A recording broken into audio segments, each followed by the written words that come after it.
Johan, bakit ang tagal mo nakauwi? Kanina pa ako nag-antay sa'yo. Nagugutom na ako eh. Pasensya ka na, Han. Pinagkaguluhan kasi ako ng mga babae sa labas eh. Bakit ka naman pinagkakaguluhan?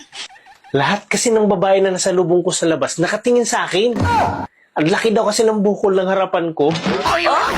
Tapos ano sabi nila? Biro mo, niyaya ako ng mga babae sa labas. One night stand lang. Ang malupit pa doon, ako pa yung babayaran nila. Alam nila na sulit na yung ibabayad nila sa akin. Grabe talaga. Pinagkakaguluhan ako sa labas. Ang lupit talaga ng fighting spirit ko. Ay sus, nagyabang ka na naman. Hindi ba nila alam na lugi sila sa'yo? Grabe ka naman, paano sila maging lugi?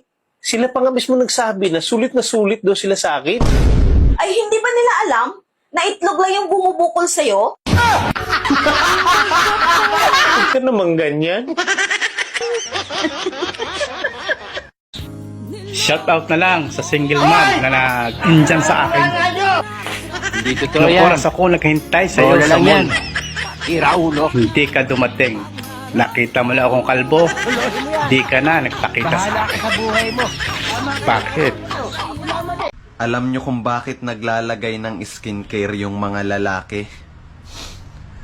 Para malinis yung uupuan yung mga babae.